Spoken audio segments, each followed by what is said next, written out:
Bon, une fois qu'on est convaincu qu'on veut des modulaires parce qu'on sait bien que ça va aider à nous organiser dans la vie, on veut aussi savoir par où commencer puis comment choisir nos contenants. Première étape, ce que vous devez faire, c'est d'aller mesurer vos armoires. Faut savoir la profondeur et la hauteur entre vos tablettes.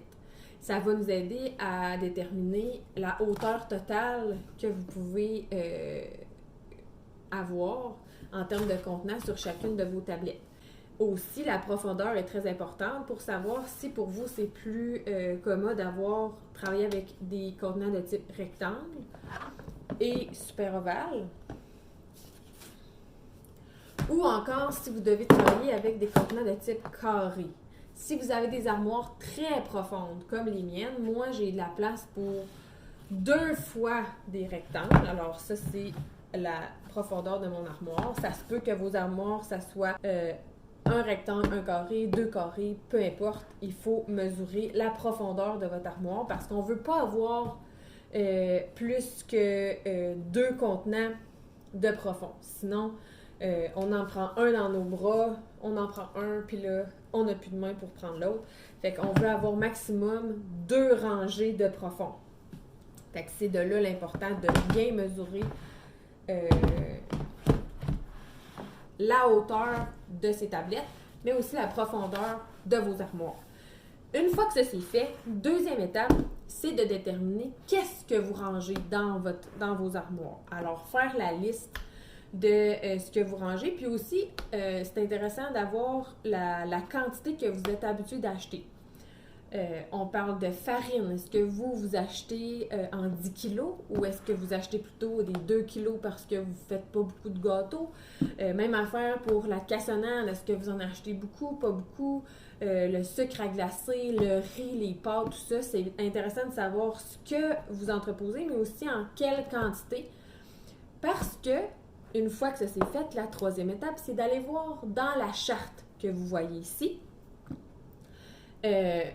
Les contenants qui vont avec la quantité d'aliments que vous avez. Fait qu'il y a vraiment toute une charte que Tupperware a montée pour vous aider à déterminer si vous avez 5 kg de farine, quel contenant est le plus approprié pour vous en fonction de si vous voulez avoir des carrés, des rectangles, des super ovales ou des ovales.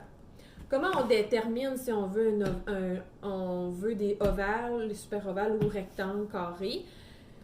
Ça va aussi en fonction de l'ouverture. Si c'est quelque chose qui se verse bien, comme ici j'ai de la noix de coco, ça aurait pu être du riz, quelque chose avec un assez gros grain, du couscous, quelque chose qui coule bien, ça va très bien dans les super ovales parce que le bout est arrondi puis ça permet le versage.